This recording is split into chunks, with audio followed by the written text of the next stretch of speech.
everybody, my name is KyleGlam3639 and welcome back to another video. Today in this one, it's that time again to do another set analysis, and in this one, we are going to be doing Lightning Overdrive meta slash set analysis. There is a lot of cards in this pack and a lot to get unpacking from. So in this video, I'll be covering the set information, you know, how many cards are in the set, when it gets released, and stuff like that. Then we're going to be covering some good single cards that are not a part of an archetype. Then we're going to go into cards that are support for archetypes, and trust me, there's a lot of it in the set. I would say like 85% of the cards in the set are actually just support cards for other decks that already exist. So yeah, so we have a shit ton to cover in that section. And then we're going to be covering some new cards that are some new archetypes that are coming out of Lightning Overdrive. We have a lot to cover, so without further ado, let's get straight into the video.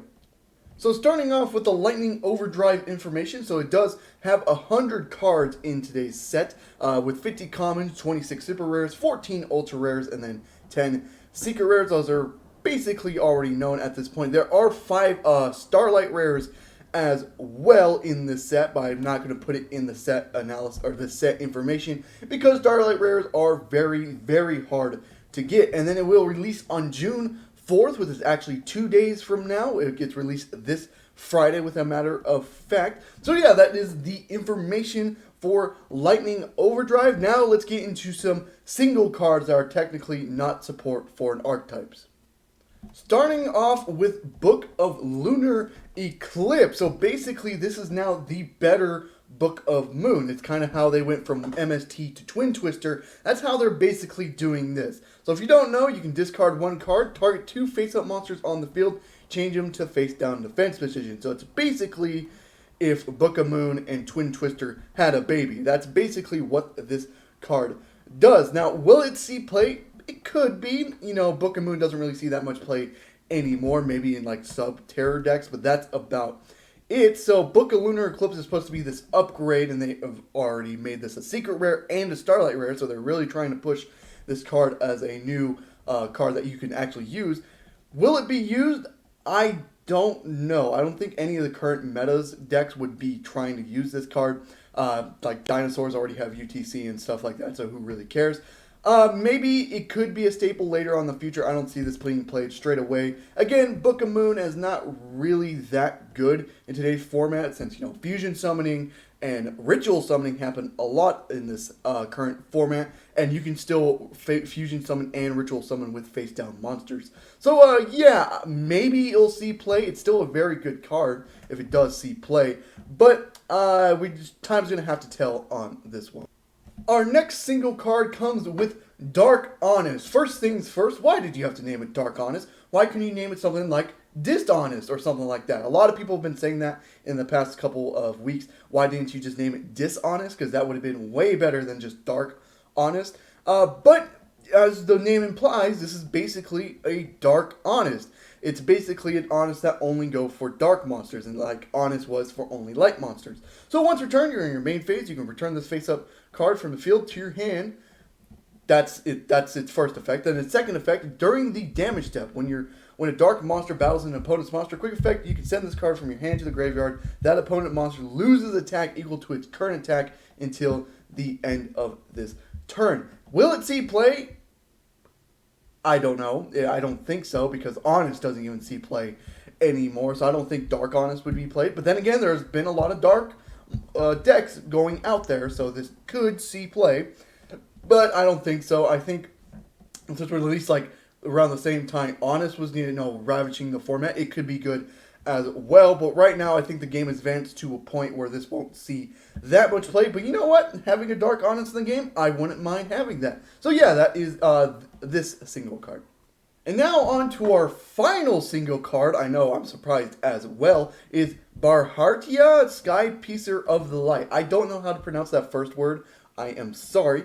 But this is another good just single card. So basically, its effect goes, you can tribute summon this card by only tributing 1 effect monster. And this is a 1, 2, 4, 5, 6, 7. So technically it needs 2 tributes. But effect says it can only use 1 tribute. But during your opponent's main phase, if your opponent adds cards from your deck to their hand, except by drawing them, you can And this card's in your hand, you can immediately, after the effect resolves, tribute summon this card. And then if this card is null or special summon, you can have your opponent banish cards from the top of their deck face down equal to the number of cards in their hand. Then they shuffle their entire hand into the deck, and if they do, add the cards banished by this effect to their hand. So basically, like, I don't know how to put it.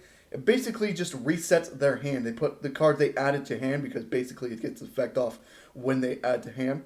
Shuffle it back into the deck, or will you banish cards equal to the number of cards in hand first, shuffle the deck or the hands into deck, and then add those banished cards back to hand. So basically is redo for your hand. Basically, I'm blanking on what they call it in trading card games. I forget what they call it, honestly. Yeah, I forget. I'm just blanking. But yeah, it's basically a reset for the hand. Now, this could be good or bad depending on what they added. Like, you know, they added a really powerful monster, you just shuffle it back into the hand or into the deck. But then again, they do get to add the same amount of cards from their banished area back to their hand. So, you know, they can just end up. I don't know if this card is good or not. It just depends on what they add, and, you know, when you actually activate this effect. It could see play. I wouldn't be surprised. It's kind of a good hand trap kind of thing. I don't know why you would play this over something like Droll and Lockbird, but hey, it's whatever. So, yeah, this is it for the single cards, however. Now let's get into the support cards, and oh boy, we have a shit ton of support cards to cover. First thing first, we're starting off with the Drytron Support, and holy shit, this fucking deck is going to get ridiculous with these two support cards. The first one is Diviner of Heralds, and the second one is Drytron Beta Fafnir. Now, technically, Diviner of Herald could be just a good single card, but I just decided to throw it in the Drytron Support, because that's basically what's going to be for the next couple months until Drytron gets hit. Now, it's a good single card for any ritual-based strategy, but oh boy, it's really good with Drytron. Like, holy shit, it's a fairy, it's a tuner, it's a level 2, so you can search it off Ava's effect and stuff like that. Absolutely amazing. If you don't know the effect of Diviner of Herald, you can send, when this card is normal or special summon, spend one fairy from your extra deck or deck face, or from your extra deck or deck to your graveyard. And then, if you do, increase this card's level by the level of that monster. So basically what you do is send Herald of the Arclight from your extra deck, get Herald of the Arclight effect, and basically get a Manju effect to add a ritual spell or ritual monster. Then Diviner becomes a 6, which can help you get into a Beatrice play. Beatrice will help you send Ava, and then Ava effect add you more fairies for that Herald of Ultimate negation. So that in and of itself is fucking ridiculous. But then they're getting their XYZ monster in Drytron Beta Fafnir, which is holy shit. Union Carrier got banned and kind of hit the Drytrons indirectly because of that. But oh boy, Drytron Beta Fafnir is just a way, way better Union Carrier. So basically, this requires 2 level 1 monsters to go into, which is not that hard to do in the Drytron deck. And then if the card is summoned, or is XYZ summoned, you can send 1 Drytron monster from your, or Drytron card from your deck to your graveyard. So basically, you get the Foolish Burial of any Drytron monster, which is absolutely ridiculous in and of itself, because all the Drytron monsters can get their effects from grave, so that's ridiculous. And then it has an even better effect if you try to if you're going to tribute monsters for a ritual summon, you can just tribute the monsters it has attached as materials instead.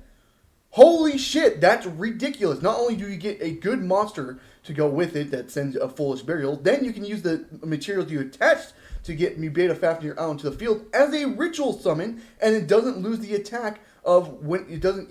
The Drytrons under it do not lose attack at all, so they stay at the 2000. Holy shit, this card's ridiculous. I would not be surprised if Drytron all of a sudden just shoot up out of nowhere thanks to these 2 cards. These 2 cards are absolutely fucking ridiculous. Yeah, without a doubt, that just had to be the first one. And yeah, these are ridiculous support cards. Yes, Diviner could be a good single card on its own, but I decided just to throw it in with the Drytron supports. Yes, holy shit, crazy support for Drytrons.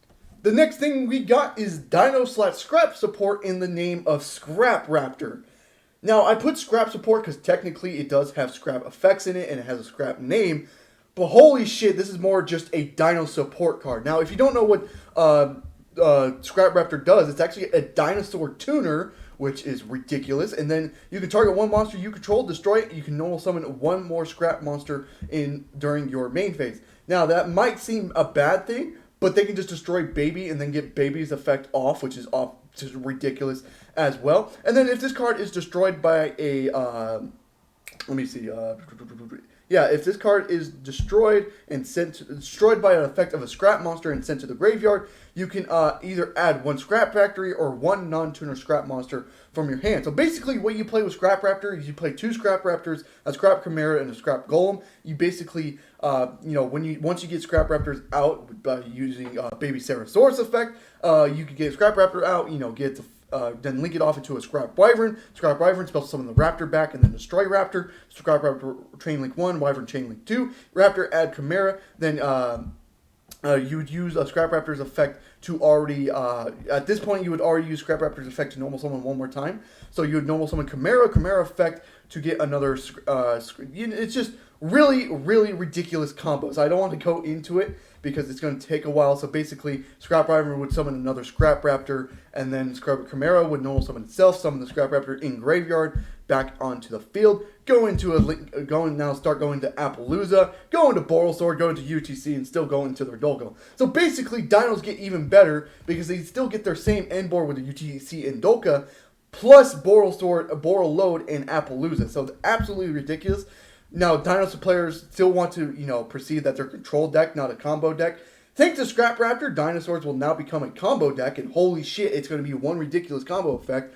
Now, it is a common in Lightning Overdrive, which a lot of people are speculating Dinosaurs will probably get hit in the next ban list, thanks to Scrap Raptor being a common. Now, that's time to tell. I think Miscellaneousaurus might get limited, because holy shit, Misk is going to be stupid in this combo-oriented deck, when you can't interrupt your opponent thanks to Miscellaneousaurus and your opponent just keeps comboing off, that's going to be kind of stupid. So yeah, Scrap Raptor, absolutely ridiculous for the Dinos. Yeah, very good support. Holy shit. Yeah, this is going to... Dinosaurs is already tier 1. This is just going to reaffirm its tier 1 status. Holy shit. Next thing up is the Tri-brigade Support, which they're only getting one card, is Bearbrum the Rampaint Rampager. And holy shit, this is a ridiculous Link 2 as well. Holy shit. Now, Tri-brigade has already been seen play with their Tri-brigade Zodiac variant or the Bird Up variant of the deck. Holy shit, this Link 2 is just going to make that deck even better. So if you don't know what the Link 2 does, it requires 2 Tri-brigade monsters to go into, which isn't that much of a problem. They already play Tri-brigade. And then they also can just cheat it out using the Tri-brigade effect monsters. But you can discard 2 cards, target one of your banished level 4 or lower beast Warrior, or Winged Beast monsters, special summon them. And then if this card is sent to the graveyard by any means, like if it gets sent to the graveyard for a Link Summon or anything, then you can activate this effect. You cannot special summon monster for the rest of the turn except for Tri-brigade monsters. Also, add 1 Tri-brigade spell or trap from your deck to your hand. Why is that so important? Holy shit, they can just... This is a searcher for Revolt. And Revolt basically gets you a non-targeting banish once per turn. So yeah, this is going to be really ridiculous. Tri-brigade has already been seeing consistent play. It's also been very, very good as well. And thanks to this Link 2, they're going to become even better. Their fucking turn 1 plays, they're going to have Appaloosa, the Ancient Warrior Link 2 monster, with a bird statue with a set Revolt in the back row, and maybe a Trident to go alongside it. This is going to be a ridiculous deck to look out for. This Link 2 is going to make this deck probably tier 1. It's probably at that point anyways, but this will now make sure it sticks to that tier 1 status. Tri-brigade is already good, and then with this support card, they're even going to be even more ridiculous. Holy shit, cannot wait for this deck to see play and maybe even get hit on the ban list. Yeah, very good support card for the Tri-brigade. Next thing up on the support cards are War Rocks, and holy shit, this deck is trash. Now, sorry for the pictures. I couldn't find any high-quality pictures of the War Rocks as they've been recently revealed as more support in Lightning Overdrive. But holy shit, they're still garbage. All their effects still revolve around the battle phase and stuff like that. They're just still garbage. I'm sorry. You can support anything with this fucking deck. It's just going to be absolute garbage. Now, War Rock Dignity is actually somewhat okay because, you can actually negate a monster effect with it, which is actually very good. But besides that, like, holy shit, that's about it. This deck is very much trash. Its initial support was trash. Its support is actually okay, but War Rock itself is still very, very much trash. There's no way this deck goes to tier 1. I'm sorry for you War Rock fans, or whoever the fuck you are. War Rocks are still garbage. Sorry. There's no way. War Rocks are not going to see anything. Don't know why they're going to keep supporting this deck. Yes, it's a TCG exclusive. God, I wish it wasn't, because I wish the OCG had this so they can also say how much this fucking sucks. Yeah, very garbage support. Don't really reason why they have it in here, but it's in here, so I have to cover it. It's trash. Next thing up is the Springans Support in Merrymaker, Springans Booty, Springans Brother, and Supreme Sovereign Serpent of Golconda. Yeah, this is actually going to be really good support for the Springans. Now, Springans came out in Blazing Vortex, and now the initial support was, it was okay. The rank A XYZ monster was ridiculous, but you know, it was okay at least. But this one, oh boy, this new support is actually going to make it very good. I think Splash with other decks could be seeing something on the rise. Merrymaker being one of the important XYZ monsters they need. If don't know Merrymaker's effect, you can again substitute on this card by the field spells effect, and then basically it gets to banish itself during the during your opponent's main phase. You know, typical Springans XYZ stuff. But if you do that effect while you have 2 more or more materials on it, you can actually send 1 fusion monster that lists Fallen of Albez from your deck to your graveyard. Now that's actually very good because most of the Fallen of Albez fusion monsters end up having some sort of bottom effect that lets you search stuff or special summon stuff during the end phase. So that's actually very, very good. So this XYZ monster definitely going to see play. You got Springans Booty, which is a continuous spell card. Basically, it's just another way to get to the field spell. You can destroy it's a continuous spell to destroy this card, get the field spell from your deck to your hand. It saves your Springans Watch, so you can get Springans Watch, ridiculous ass effect. Springans Brothers is also ridiculous. This card is sent from deck to graveyard. You can end up just summoning 1 of your Springan monsters from your graveyard to your field, which is honestly a ridiculous card in and out of itself. And then it still has the effect as all the Springan effect monsters do, where you can just attach itself to a Springans XYZ monster. So yeah, those 3 cards alone are very good, and why you need to watch out for this deck. Will it see immediately meta contention? I don't think so. It might take a ban list or 2 for Springans to actually properly see play. But, I like it, so that's why I'm covering it. But the Supreme Sovereign Serpent of the Golconda is also on here. Now, this is technically support cards for the Springans, and yes, maybe Springans will use it, but, it's not that good of a card. If you have a gold Golconda, the field spell for Springans against and Scarred gains original attack becomes 3,000. Then you can only use the effect, just random shit. It's not really that good. The other cards are ridiculous. But the Supreme Serpent of Golconda, I don't think it'll see that much play in Springans. But yeah, it's going to be a very interesting deck, something I'm very interested in picking up. Might not see meta contention straight away, but hell, I would pick up this deck. It's probably going to be, it's pretty cheap as well because the initial support wasn't that expensive in the first place. So yeah, very good support for the Springans, and I'm really excited to see what this deck can do. Next thing up is the Live Twin support, which is literally just 1 card. It's Kill Frost. So its effect is you control a Lila monster. You can spell summon this card from your hand. You can only spell summon Frost once per turn this way. If your opponent add cards from their deck to their hand by a card effect while you control an Evil Twin monster, so basically the Link monsters for the Live Twin archetype, except for this damage step, you can banish this card, draw 1 card. You can only use the effect of Frost once per turn. Now, is this going to, shoot up Live Twins to tier 1? No. It's very good support. However, you get to draw 1 during your opponent's turn. You can end up specialing the Live Twins and stuff like that, and get more Link monsters, get to your live Evil Twin Link monsters and stuff like that. Very, very good card. It will definitely see play in Live Twin decks, but it's not going to show up Live Twins to anywhere meta relevant. So yeah, that is the Live Twin support. Next thing up is the S4 support. You remember that garbage deck that came out of Blazing Vortex? Yeah, they're getting more support. Now, I have to admit, they are getting some really good support in Edge Laser, Chase, and Dog Tag. Those are probably the better versions of the S4s and what S4s probably needed. But will it shoot them up to meta play? I don't think so. The initial support was just that garbage that I don't think, just even though Edge Laser and Dog Tag are very, very good support cards for the S-Force deck, I don't think it's going to shoot up any player. If you don't know what S-Force does, it basically tries to prevent... so let me read you Dog Tag's effect real quick. Each of your opponent monsters in the same column as one of your S-Force monsters cannot activate its effects during the main phase. If your opponent normal sword special summons a monster and you control an S-Force monster except during the damage step, you can special summon this card from your hand. So basically, what their S-Force are trying to do is basically prevent your opponent from using their main monster zones. You know, Dog Tag, basically, if you control any monsters in the same column as an S-Force card or an S-Force monster, they cannot activate their effects. That's why S-Force Dog Tag is actually going to be ridiculous for this deck, because, you know, it actually does monster negations and stuff like that. I forget what Edge Laser does. It's basically around the same thing. That, you know, if your opponent controls the same monster in your one of your S-Force monsters, same column, you know, it does something. I can't really see it because I have my camera blocking it, so that's unfortunate with me. So basically, yes, this is very good support. Will it see play? Maybe in a rogue status, but I don't think it's going to see meta play, you know.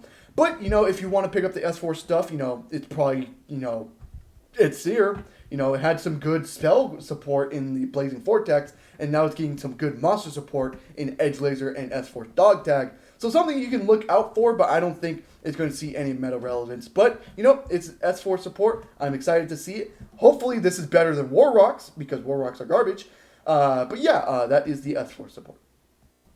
Next thing up is the Utopia support, and what if I told you a couple months ago a lot of people were actually excited to see this? Yeah, so basically, oh boy, this is a support card for Utopia. I'm counting it as Utopia support. It's technically like ZS support and stuff like that. That's a part of Utopia, sorry. If you don't know, ZS Arm Stage and CS Ascension Stage can basically summon themselves. I think Ascend Stage can summon itself if you control no cards, and then Arm Stage can summon itself if you control a level 4 monster on the field. Help you go into an overlay, and then basically they get effects once they're materials. Once they're attached as material, they give the XYZ monster an effect. And Ascend Sage lets you add 1 rank up magic normal spell card from your deck to your hand, and then Arm Sage lets you add, I think it's ZS or ZW monster or something like that. So basically, why this was very hyped up is because Zexal was legal when this was released.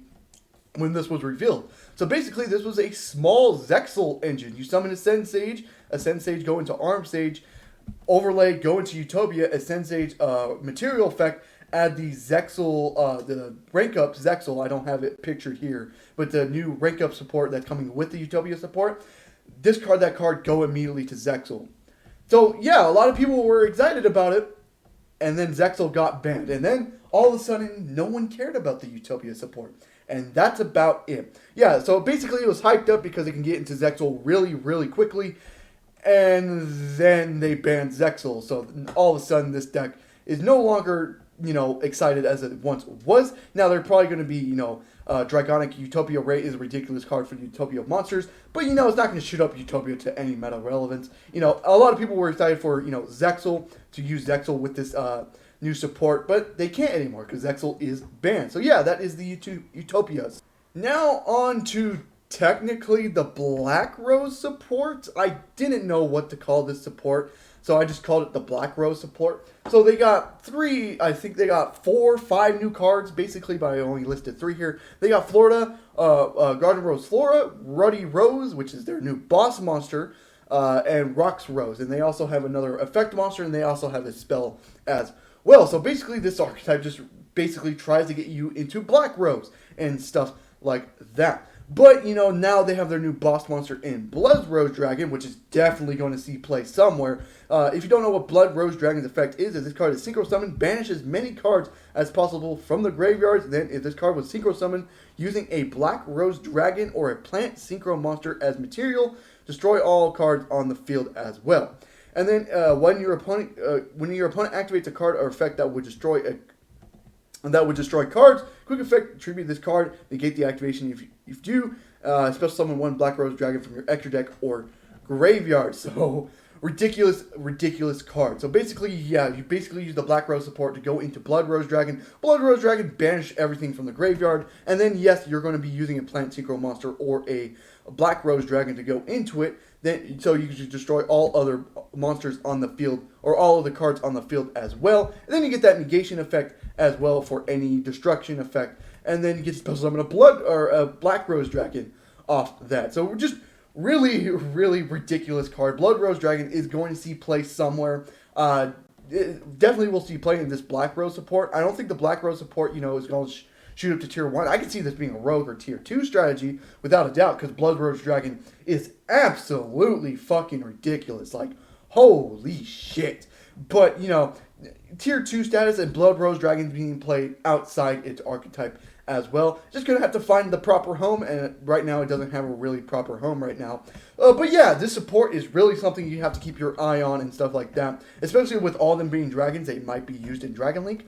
Just something bringing up. They probably won't be used in Dragon Link, but just something you have to look out for without a doubt. So that is the Blackrose support.